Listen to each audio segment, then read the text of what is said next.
Roll call, please. Norma Tender Reyes, Here. Fernando Torres Jr., Here. Ashley Vasquez, Here. Juan Jose Ibarra, Here. Dr. Ricardo A. Ochoa, Cynthia Tanguma, Here. and Rolando Lozano. Here. President Ibarra, we have a quorum. Thank you. Dr. Ochoa is supposed to be on Zoom, Joe. Did we get him on? No, he's not on? All right, thank you. Let the record show that a quorum of board members is present. This meeting has been duly called in accordance to the Texas Open Meetings Act. The Pledge of Allegiance, and I believe we have a student. Yes, we do. Leading us for the pledge this evening, ladies and gentlemen, please welcome Eileen Nicole Garcia, a brilliant fifth grader at John F. Kennedy Elementary. She has a love for reading and a bright future ahead. Eileen's favorite subject is reading. Her favorite book is Harry Potter and the Chamber of Secrets, which showcases her imagination and curiosity. Inspired by her passion for justice, Eileen dreams of becoming a criminal defense attorney and plans to study criminal justice and psychology to achieve her goals. At school, she enjoys exploring books from Ms. Rodriguez's class library and cherishing time with her friends during cheer and green power activities. With the love and support of her parents, Luis and Adelita Garcia, Eileen is on a path to success and ready to make a positive impact on the world. Eileen, we're ready for you to lead us. I pledge allegiance to the flag of the United States of America and to the republic for which it stands, one nation, under God, indivisible, with liberty and justice for all. Honor the Texas flag. I pledge allegiance to thee, Texas, one state, under God, one and indivisible. Thank you so much. Definitely, let's go down and take a photo. Eileen, if you'll join us, I don't know if her parents are here, but her principal is here. If you'll join us also.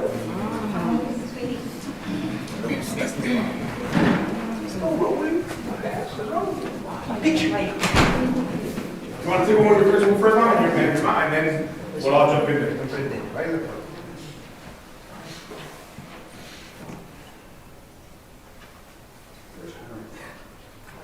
Everyone's going.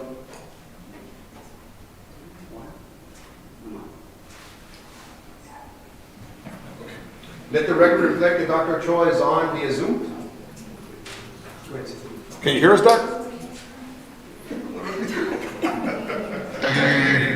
All right.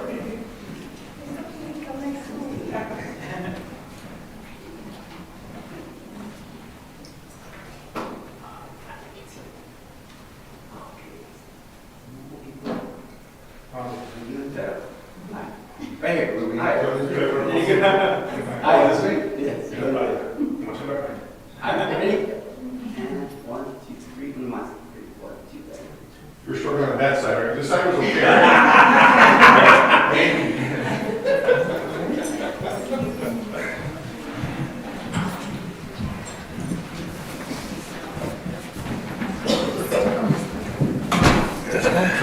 I know. The road here is we drag.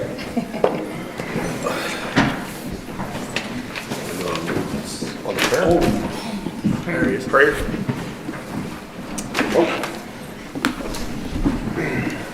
Mr. Ochoa, will you lead us in the prayer? Yes, of course. Let's bow our heads. Heavenly Father, as we gather here today, another opportunity to honor you on this very special time of the year, the birth of your Son, Jesus Christ. We ask, Heavenly Father, that you bless Dr. Benavides, our superintendent, and our board of trustees. Guide them, Heavenly Father, give them the wisdom that they need to make those critical decisions as they always do to continue making a difference in our district. And Heavenly Father, we also ask for a very special blessing for the children that are here today, as we honor them and recognize them, our student that led us in the Pledge of Allegiance.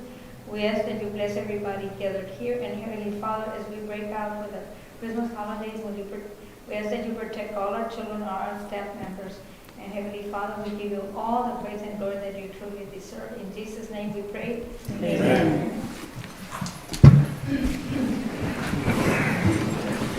No public comment? Next item is a recognition of Alexis Salceda, a fifth grade student at LBJ Elementary, as the holiday card competition winner.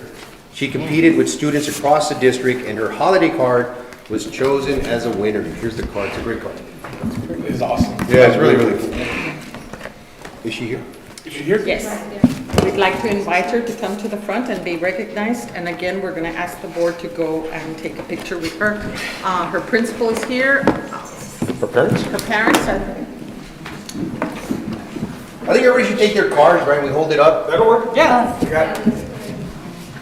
Because it is such a really. This is the card that all the superintendents, city personnel, and everyone will get as a result of her work.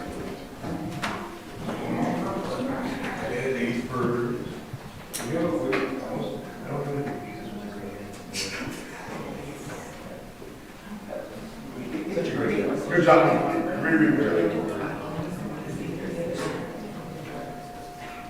Your weight is down a little bit.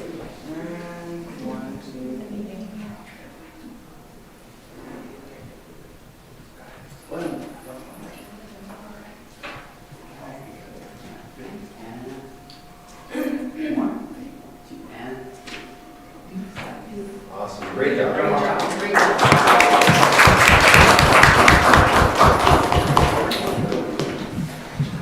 Whoever's idea this was, good job. I don't know, Yeah, really, really nice. I don't know who came up with the idea, but thank you. It was awesome. Did you also do the picture on the inside? Yes. Yes. Very nice.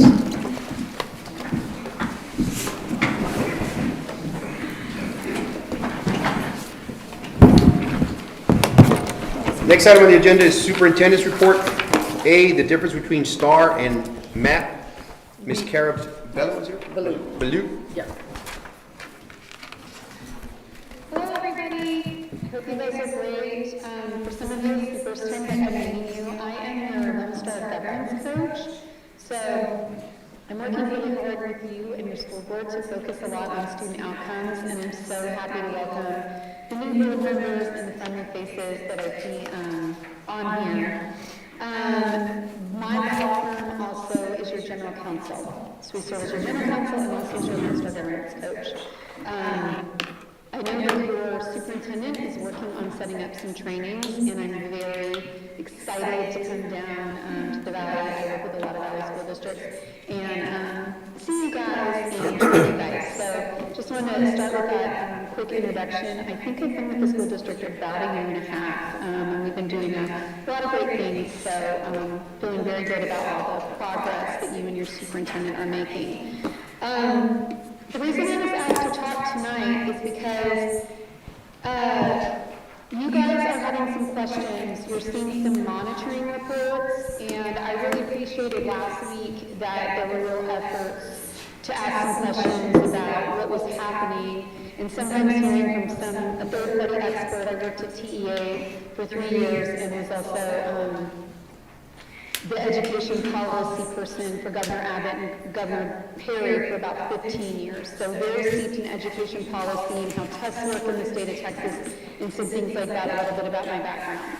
So what I wanted to do was just talk to you guys because you guys are looking at STAR and MAP and the difference between those two tests. And I always feel a little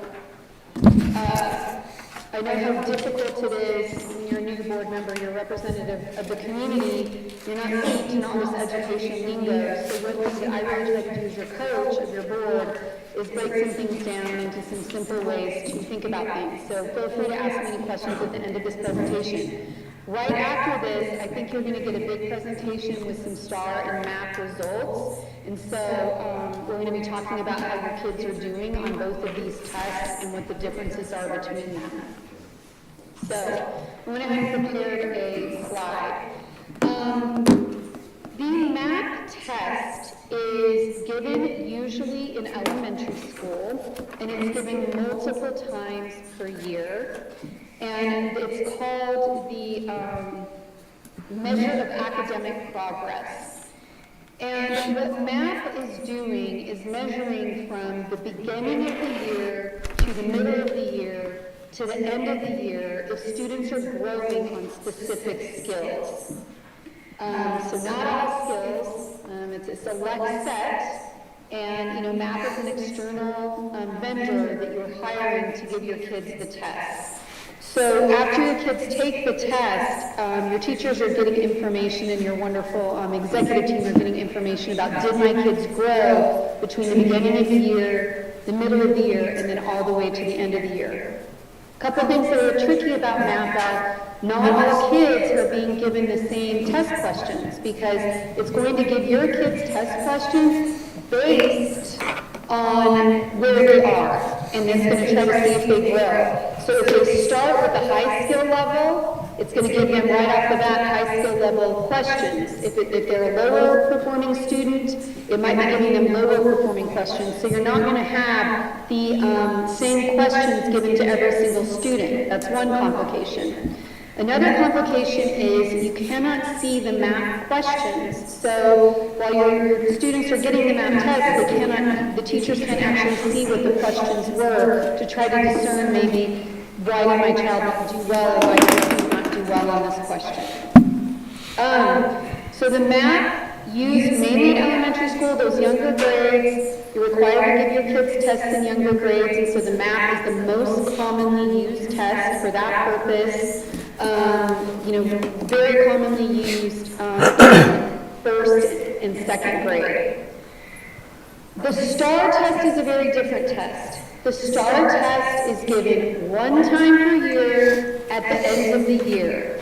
And it is not measuring if students are growing over time or their skills are getting better over time. The only thing it's measuring is, do my students know the Texas Essential Knowledge and Skills at grade level, and can they perform those skills on STAR test day at the end of the year? That's all it's measuring. They call it a summative test. Every single student gets the exact same test questions because they are measuring if your student is at grade level or above, or actually below, and they are measuring if your student has the knowledge and skills that every Texas student across the entire state has been given the exact same test over the exact same time period, whether your kids are doing well on the test or not. Once your kids take the STAR test, every single STAR test question is released. They're released in June, as well as how every single student in your school did on every single question, how they did at each campus, in your district, in your region, and across the state. You also get to see every single STAR test question, and you get to see how it aligns to the Texas Essential Knowledge and Skills. It costs the state millions of dollars to give the entire STAR test out every single year, but the reason why is because they don't want the STAR to be a black box. They want everybody to understand exactly what's being tested, exactly how students are doing. So after your students enter the STAR test, which is usually in March, April timeframe, in June, parents get a STAR report card that shows them every single question their kid took, exactly how their kid answered that question, what the right question response was, what the wrong question response was. So it is a 100% open test that everybody can see at the end of every year. So the big question that you guys were grappling with at the last board meeting was, is it possible for students to do well on the math test and then not do well on the STAR test? And for those of you that have done training with me, you know that, particularly for that third grade STAR, which is really what we're focused on, and you're actually required legally to focus on as a board. You're required to have these goals and be monitoring how kids are doing. We are looking at your kids when they start pre-K, and then they go into kinder, and they go into first grade, and they go into second grade, and then in third grade is the first time they take the STAR test. Prior to third grade, they do not take the STAR test. And they're going to take it in third grade in reading and math. And that's the first time how your students are doing is on the STAR test is being used to calculate your A through F letter grade. After they take it the first time that third grade year, they're going to take it every single year through ninth grade in reading and math, and sometimes in history and science. So Is it possible that you can have your kids taking the math test in these early grades, and you guys are being presented early grade results, and they do pretty well on the math test, but then when they take that third grade star, they don't do well? And the answer to that is it is possible, because these are two different tests measuring two different things. The people that make the STAR test are not the people that make the math test. The math test is being given multiple times a year and measuring growth over time. The STAR is a once-a-year cumulative test starting in third grade in reading and math. So it is possible for your students to do well on the math and not do as well on the STAR. This is a well-known problem across the state of Texas, and I know that math works to make sure that it is predictive of the STAR test. Anecdotally, and I work with a lot of school districts, I find that math results run higher, significantly higher in some districts than STAR results. So if you're seeing really good math results out of, kindergarten, first and second grade, I would expect that my students are going to do somewhat worse on the STAR test. They're somewhat aligned, and the math is somewhat predictive of the STAR, but it's not 100% predictive, and the math, in my opinion, usually gives a little bit better results than the STAR test. So, I know you guys have this big question, well, should we move on from the math test? Across the nation really, but in the state of Texas, you don't have a lot of other alternatives but math.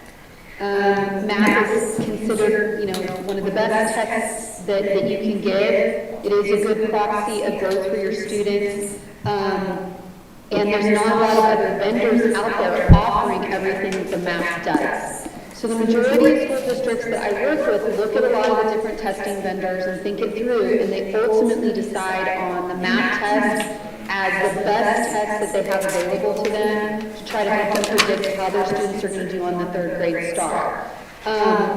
So as you guys are grappling with, should we change away from math or not, I want you to know there's not a lot of other solutions out there, and I think the math is a good test, and it is what most Texas school districts are using for these purposes. So that was just a little bit to answer some questions you guys were having last week that your superintendent and executive team kind of wanted a coach or a third party to talk to you guys about. Does anybody have any questions about the difference between the STAR and the MAP? You guys are about to do another big data dive on these tests. Well, I think the concern the board had the last time we met was the scores were very, very low, and alarmingly low. And it's not really helping the kids. We need something that's going to help them pass the STAR. Why are we using something that's not going to help them pass it?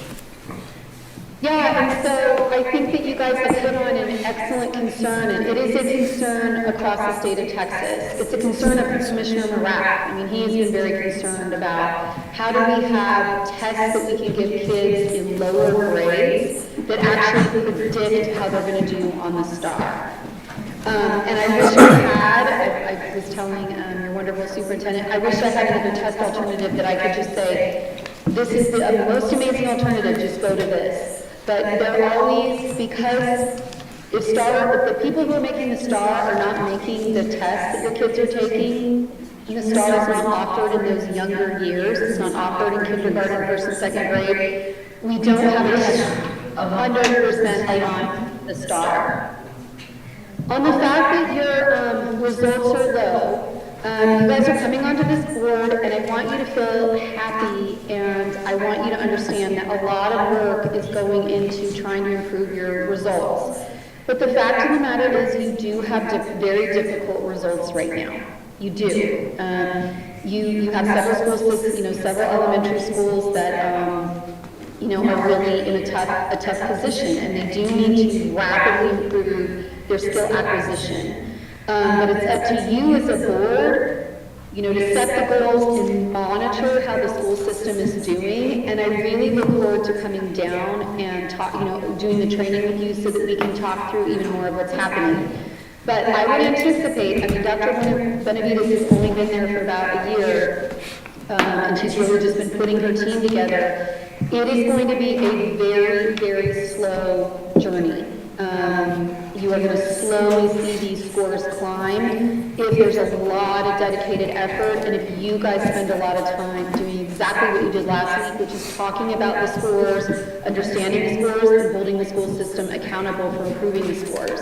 But you're gonna see very low scores, I think, for another couple of years. It's a tough climb, guys, when you have school systems that are, in elementary schools that are struggling a little bit. Karen, I have a question, but I was under the impression we've used MAP for some time already.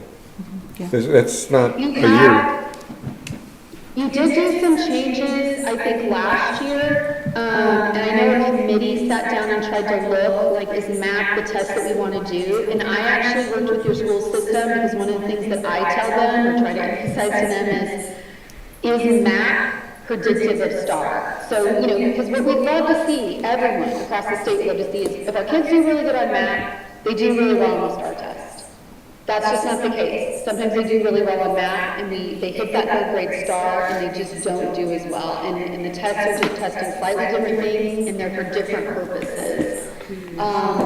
So it causes that difference in results. The district has used it for 3 years, I believe. Yes. Right? Yeah. 3 or more years. But I guess, Karen, my other question would be is that, we're basically saying that MAP is a predictive test. But not necessarily doesn't mean if you do well on MAP, you're going to do well on the STAR. Somewhat predictive. Somewhat predictive. But somewhat predictive, but I guess going back, what did we use in the past? Because in the past, I remember we had a little bit better, decent scores. And the information that we're seeing month to month and year after year is that I haven't seen one year that I can say there's an improvement. And I have a follow-up question to that is, if we've been using the MAP system now for 3 years, right? Where's the improvement? What are some other options? You said our options are limited. What are they? Right. Could we not have another test? And I can talk to you guys about those other vendors, but I want to put some things in context too, because this is a tough situation. The state of Texas massively redid their STAR test 2 years ago. All right. So that caused a little bit all across the state. It caused issues where kids were doing well or not well on preliminary tests, and then a different result would happen on the STAR. Let me give you a really good example. Across the state this year, math scores went down. All right, they just went down. And so there's all this work going on, all this effort to get kids to do better statewide. And we didn't see what we wanted in the scores. And so there's a little bit of that unpredictability right now with everybody's trying to learn this new STAR test and how it works. So let me give you some other, you want to do a little bit deeper dive. The STAR test is a very rigorous test. In the third grade, your students have to write an essay. Okay, they have to write an essay. Sometimes it's just a paragraph, but sometimes it's more. But they are expected to have essay writing skills. And then they have to do some short answer responses. And they have to know a lot of grammar. So it's a very rigorous exam. It's aligned to our Texas teeth, but it is not easy. One of the things in mathematics that happens is that the STAR test is really conceptual. And what I mean by that is instead of having problems that are like 3 + 3 = 6, it'll have a number line and a number strip, and it'll ask you to represent numbers in a bunch of different ways. And it's not a multiple choice test anymore. There's a whole bunch of different kinds of questions that kids can be asked. So some of what's going on in your school district and in other school districts is just trying to learn what is the rigor of the STAR test? And how do we make sure that every single day our students are learning at that level of rigor so that when they hit that third grade STAR, hit that fourth grade STAR, they have all those skills ready to go, all those teaks in their head, and they're ready to show it on that STAR test. But because of this big change in the STAR, right, that also changes what needs to happen with MAP and some of the other tests in the lower grades that we're using, and trying to get everything to line up perfectly has been a struggle. And frankly, even though we just changed the STAR pretty radically, this has been a struggle for years. So, Kara, let me see if I could try to answer the question that Mr. Ibarra had. So, I think the one thing to kind of remember is that MAP is a diagnostic. It's not a curriculum. It's a diagnostic to see where your kids are at the beginning of the year, the middle of the year, the end of the year. So it's to get a benchmark or a baseline of where you're at, so you know what you gotta hit and all that kind of good stuff. And MAP it's custom to each kid. What you guys used to use in the past are benchmarks that were locally created, based on old test scores, right? That every kid got the same, no matter what reading level you were at or math level you were at, everybody got the same test.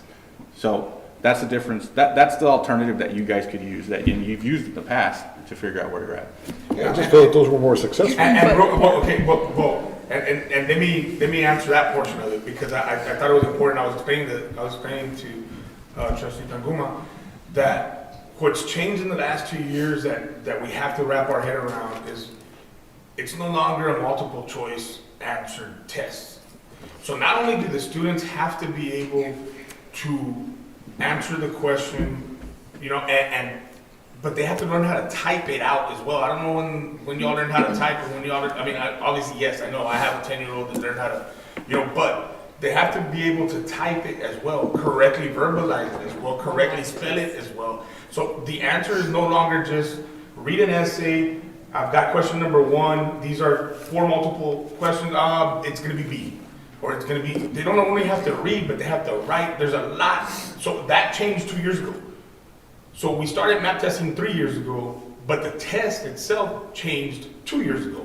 From a multiple choice test to now a very rigorous test, including math. Math is no longer also, correct me if I'm wrong, but even math itself is no longer multiple choice. Now they have to actually write out their answers. So the rigor of the test has changed dramatically too. So it's not just the benchmarks that we're using, but the test itself changed 2 years ago. So just keep that in mind when we're reviewing. I'll say something. Excuse me? Doc, hello? Doc? Yeah, I have a question. Go ahead. My concern is this rigor that the test has, it's the same test that other school districts are getting. Why Echo Trust is at the bottom of the barrel? We always seem to be doing worse than all other school districts in the valley. That's my question. Why are we not doing as well as other school districts? Okay, we might be doing something wrong. I mean, I'm just tired of us being at the bottom. You know, academically, we need to do something different. Doesn't seem what we're doing right now is working. Well, can I try to answer that too? Yeah. All right. Well, the way I've seen it is, I'm assuming all the other school districts get the same rigor with the word, you know, the wording that they have to do word problems now in math and all that. But somehow they're getting better grades than we are. We're not doing something correct. We need to find out what we're not doing correctly. can I answer that? If you were there with everybody else, hey, I would have had no problem. But no, we're always at the bottom. It seems we're always at the bottom. We don't seem to be able to find out what we're doing wrong. All right. So 2 years ago, for the record, 2 years ago, we adopted as a district, and I'm saying we, myself, we adopted as a district a state curriculum. Well, we adopted that curriculum 100%. Out of every school in Region 1, we were one of only 2 districts that adopted it 100%. Everybody else took baby steps into that curriculum. So what I mean by that is the new math curriculum, Eureka, so on and so forth, the reading curriculum, we adopted it 100%. So yes, we shot ourselves in our foot. I think going back, it should have been done slowly, gradually, just like every other district did.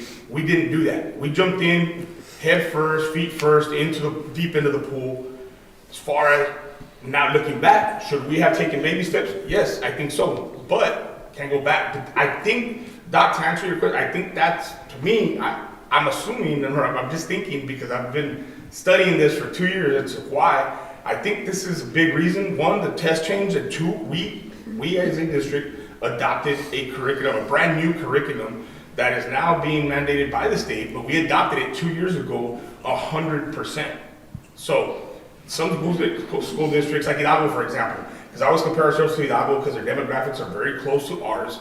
Hidalgo didn't adopt this particular curriculum. They only used 20% of this curriculum 2 years ago. They're up to 50% now, and by the beginning of next year, they'll be 100% into this curriculum. Did it help them? Absolutely. Did it affect us? Absolutely. But I think now we're ahead of the curve because we've already adopted it 100%. So these first and second graders that have been going through this curriculum, by next year at third grade, their test scores should be really, really good. I'm expecting that. But that's my answer, and I don't know Kara's been here. Well, what do the MAP scores say? Well, no, but that's just it. Because you gotta remember, maps are just benchmarks. Maps are not telling you that Yeah, but that's the whole concern. That's why Kara's Right, here. That's right. why we were having this discussion Right. last month, is that our MAP scores Are were bad. terrible. right. But But again, remember what you just said. Your math scores don't translate to your STAR test. Your STAR test is what's important, not your math. Your math why is are we just a spending gauge. so much time on MAP? Can we move on and find Get something else? Well, Something that lines up with the STAR test and We win-win? need to Well, help our people should- students pass the I stars. understand. We have the map, it's not helping. Right. So why Well, don't no, we? and that's what I'm saying. Let's look at something else. I'm not saying not to look at anything else. I'm just saying these are problems. Again, this is why I think we're in the situation we're in. That's all I'm saying. I'm not saying not to look at anything else. Can we realistically look at something else? You can definitely look at something else, and, there are other vendors that are out there. What I will say though, guys, is your team, because I was somewhat involved in this, your team really thought about what tests they wanted to utilize, and they thought it through, and then looked at some of the options that were out there, and they decided MAP. And I'm also going to say, you know how you're saying, like, we have some other school districts that are doing better than us. A lot of them are using MAP. Okay, so I would encourage you guys to think about, it might not, the low scores on the MAP test are the same as kind of some of those low scores on the STAR test, right? What we need to do, and what you guys are taking all the proactive steps around, and I've been working with the board, for a year, and there's so many other things going on in your school district, is let's be honest with our data. It's not where we want it to be, and then let's start talking about the data at every meeting. And if we're not seeing the results we want, what is the school system going to do about it? When people ask me, and I'm a consultant, so they're constantly like, what do we have to do?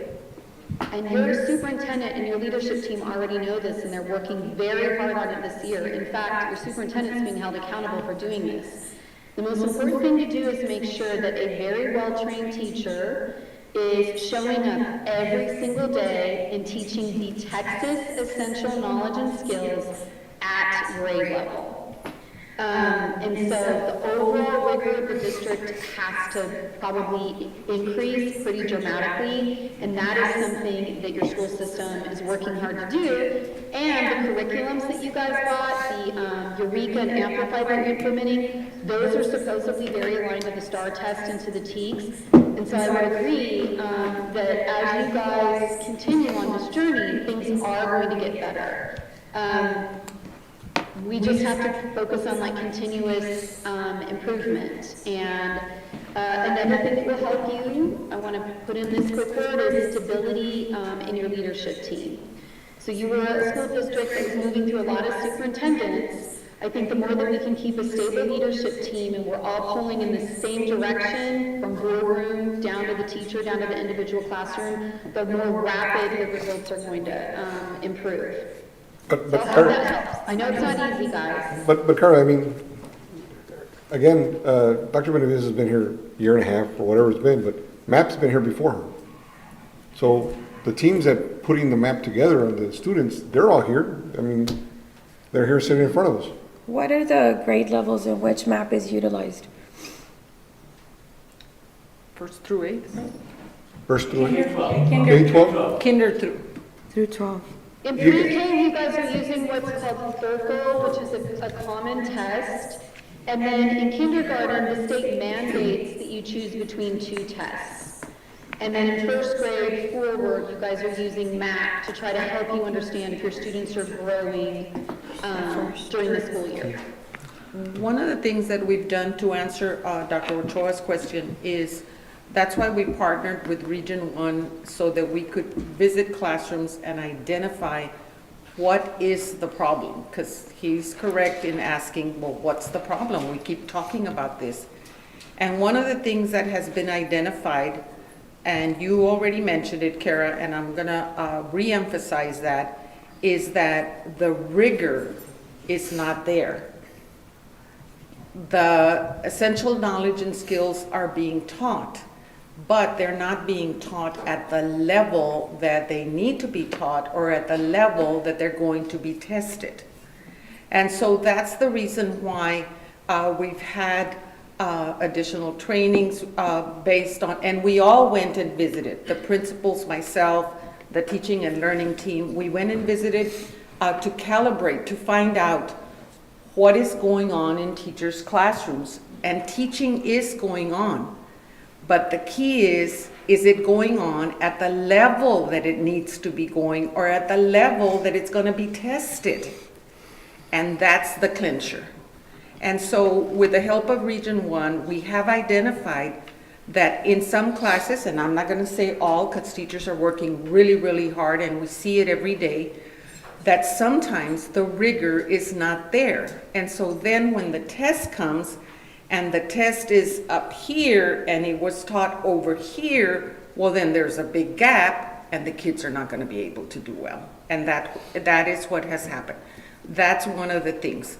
The second item that we have identified as a problem was, and we've discussed it already, was the curriculum alignment, which means there is no one curriculum that is perfect, that aligns exactly to a test. So you have to be able to supplement that curriculum. So that's the reason we worked with the teachers this summer, and we're still continuing to work with the teachers so that they could, what we call, fill in the gaps to where something is going to be tested that's not exactly in that curriculum, or it could be, but it could be maybe just one lesson, and maybe the kids don't get it, but they're going to say that it was included. Yes, but perhaps not enough. And so that alignment is also critical. It doesn't matter which curriculum you use, you always have to see which are the areas that are not covered to the extent that they need to be covered at the level that they need to be covered, where you don't need to add something else. And this district, for the last 2 years, I think 2 years, teachers were not allowed to use any other supplemental material. And therefore, they just went straight by the curriculum. And so the teachers, they did their best, they taught the curriculum, but in some cases, it wasn't as aligned as it needed to be. And so therefore, the kids didn't do as well.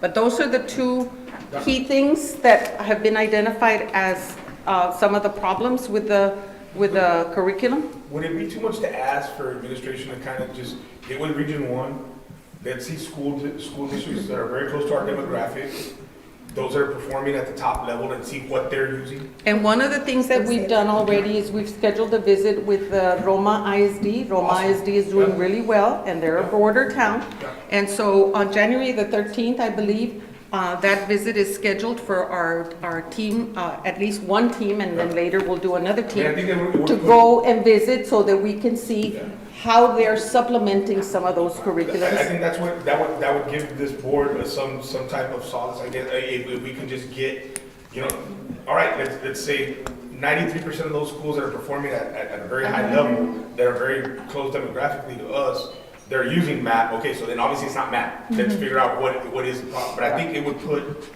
us at ease a little bit more. I don't know, I'm speaking out loud. That's a good point. I agree.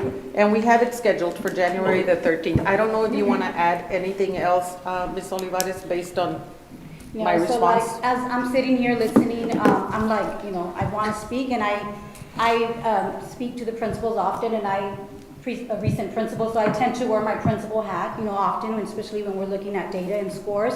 And I do want to stress that we were utilizing the curriculum, which is the HQIM, Carnegie, Amplified, Eureka, and we were utilizing, our teachers were utilizing that and only that.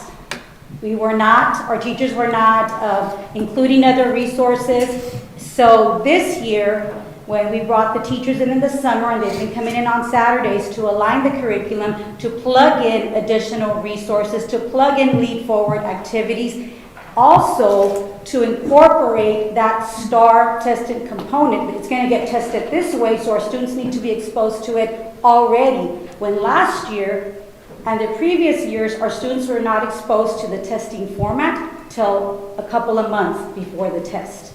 So that's happening already daily. And we've expanded the math time, expanded the reading time to allow the flexibility for our teachers to do that.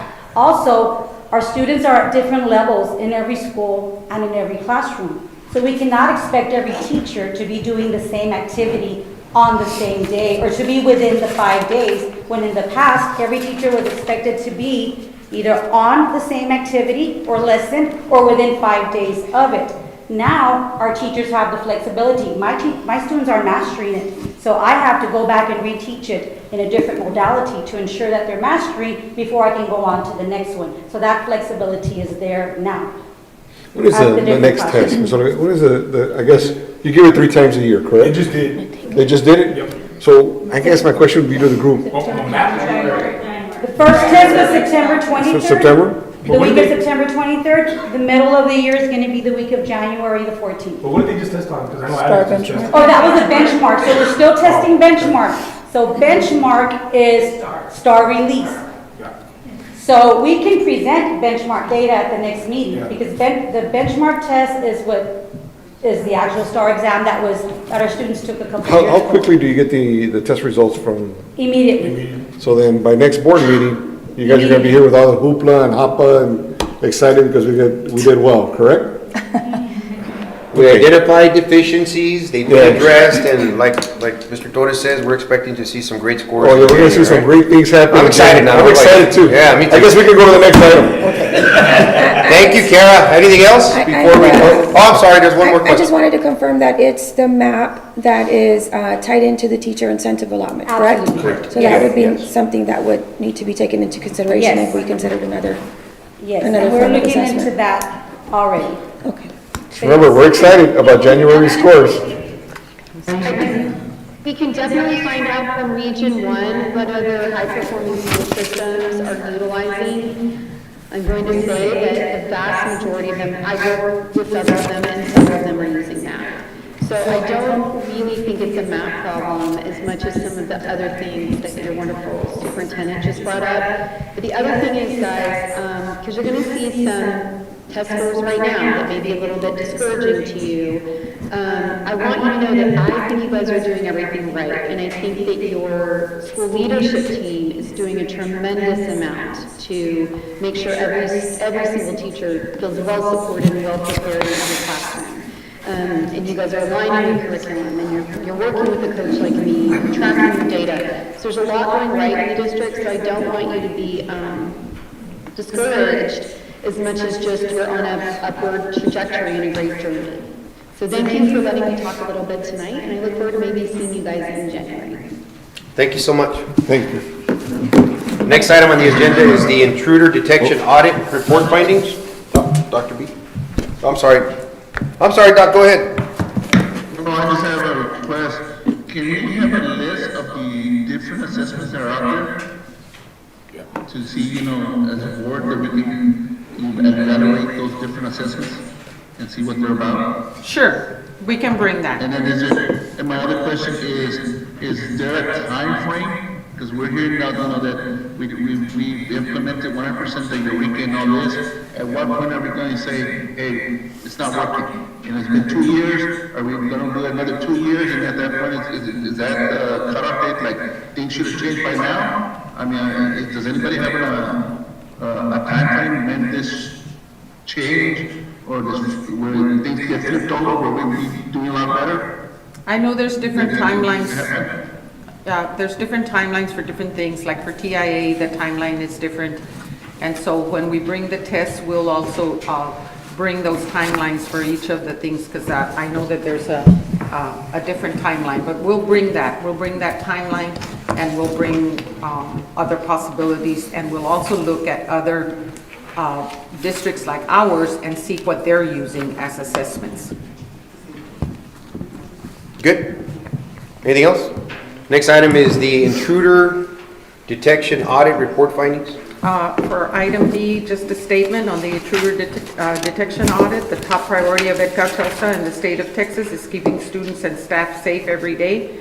The Texas Education Agency recently conducted an intruder detection audit at one or more of our campuses. The audits test whether a campus is accessible to an unauthorized individual. This audit, conducted as part of the Texas School Safety Directives for all school systems following the tragedy in Uvalde, seeks to help districts identify how campuses can improve safety for students. The audit provides us with an opportunity to create a safer learning environment for all our students and staff. We're working closely with our district's School and Safety Security Committee to ensure that we're training all of our staff and securing our doors for the protection of everyone at our campuses. The support from the state in conducting the intruder detection audits is just one of many actions we're taking to ensure our schools are safe. We know that this work does not end, and we appreciate the board's support. We acknowledge that the parents and community members are likely very interested in the details of the audit results. However, it is in the best interest of the students that we do not share this information to the broader public, as it could lead to compromising important campus security information. Specific details of the intruder detection audit will be discussed in executive session this evening and with the Safety and Security Committee. Cauchelsa ISD is committed to providing a safe and secure learning environment for all our students and staff. Questions? Before I conclude the superintendent's report, I just want to welcome, there's Alma Perez Campos in the audience. You're going to be seeing her. She's doing her superintendency certification. And so she's going to be, she's asked me to serve as her mentor. And so she's going to be at our meetings this semester. Welcome to Cauchelsa, Ms. Campos. Yes. Very nice. Next items are the consent agenda items.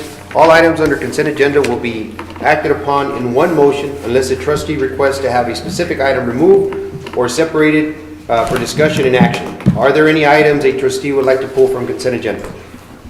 So moved. Second. There's a motion made by Mr. Torres, seconded by Mr. Lozano. All those in favor, signify by saying aye. Aye. Motion passes. Next item are discussion and action items. 7A, B, and C. We're going to act on one vote. Discussion and action to approve HP District Pre-K3 grade math beginning of the year progress monitoring reports for, what is it, JFK, LBJ, and I'm missing one. And the district as a whole, okay. Need one motion. So moved. Second. Motion by Mr. Torres, second by Mr. Lozano. All those in favor, signify by saying aye. Aye. All those against? Motion carries. Next item is D, discussion and action to engage a law firm for special education services. Motion approved. There's a motion. Second. And a second. All those in favor, signify by saying aye. Aye. All those against? Motion carries. Next item on the agenda is discussion and action to solicit RFQs for a firm to do a forensic audit. So moved. Second. There's a motion and a second. Lisa, did you get those? Yes, sir. Great. All those in favor, signify by saying aye. Aye. All those against? Motion carries. Next item on the agenda is discussion and approval of board membership on the innovative members promoting accountability, collaboration, and transparency committees. These are impact committees. There's 4 of them. Need a motion. So moved. Second. Motion by Mr. Torres, second by Mr. Lozano. All in favor, signify by saying aye. Aye. All those against?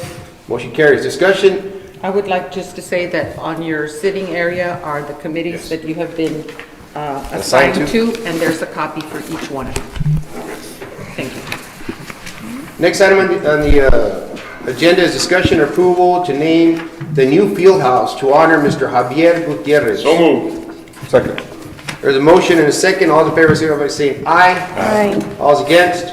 Motion carries. Congratulations. Next item is discussion and approval of amendments to the compensation plan. We're taking that into executive. This one's going to be moved into executive. So moved. Second. Motion and a second. All's in favor? Aye. All's against? Motion carries. Discussion and action to adopt board operating procedures. So moved. Second. They're the same ones in this packet, correct? Correct. There's a motion and a second. All in favor, signify by saying aye. Aye. All's against? Motion carries. New board members, feel free to participate in the motioning and the seconding. Discussion and action to adopt a resolution regarding board governance. Motion, whatever. There's a motion made by Ms. Tanguma. Oh, yes, we got a motion. Second. Let's get on record. There's a motion on the table. All's in favor? Aye. All's against? Motion carries. Next item is discussion and action to approve legal services agreement. I had a question about this. Can somebody elaborate on what we're doing here? Ben? Yes, Mr. Board President, members of the board, and Dr. Benavides. So on this item, what we're looking at, what we're asking the board is to authorize me and the superintendent to finalize an agreement with a potential council to come on board and to help us whenever I may have conflicts or whatnot. We don't have anything that's final at this point, but if you guys would please authorize us to finalize that to determine a scope and a fee, and we'll go from there. But at this point, we're looking for authorization to move forward with that. Need a motion? Second. There's a motion by Ms. Tanguma, seconded by Mr. Lozano. All's in favor? Aye. All's against? Motion carries. We will now convene into executive session pursuant to Texas Open Meetings Act, Chapter 551 of the Texas Government Code. The board will meet in closed session under the following provisions.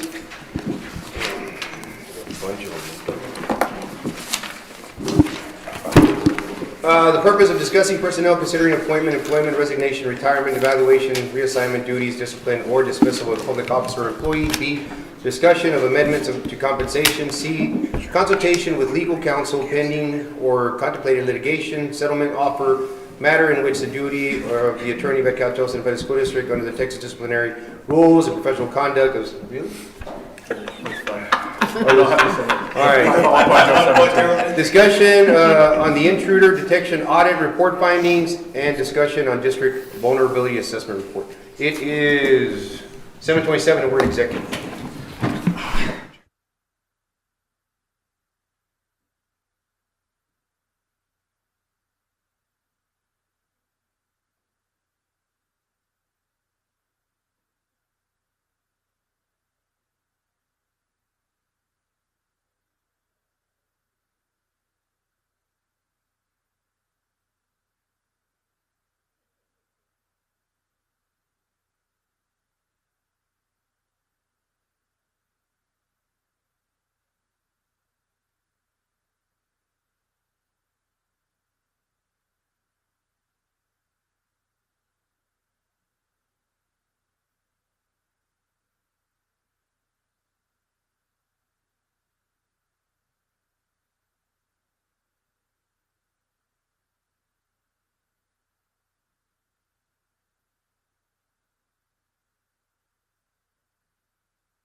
8:15, and we are in open.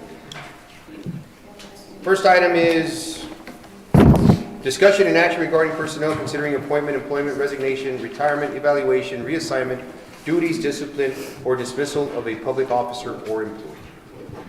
I recommend that we employ the persons named as discussed in executive session, accept the resignations as, or retirements as discussed in executive session. So move. Second. The motion and a second motion made by Mr. Lozano, seconded by Mr. Torres. All in favor, signify by saying aye. Aye. All is against, motion carries. Next item is discussion and action on amendments of compensation plan. I'd like to recommend reassignments to be done for Mari Olivares as Assistant Superintendent for Teaching and Learning, and for Dr. Sandy Garza Ochoa for Assistant Superintendent for Evaluation and Social Services. So move. Second. There's a motion and a second on the floor. All those in favor, signify by saying aye. Aye. All is against, motion carries. Mr. Board President, if I may, the action that the board just took was to amend the compensation plan to create those positions, and then Dr. Benavides announced her intent to reassign those employees under her authority as superintendent. Very good. Next item is discussion and action regarding consultation with legal counsel regarding pending or contemplated. No action, sir. Need a motion or no? No. Next item is adjournment. So moved. There's a motion on the floor. Second. Second. Yeah, everybody's on record.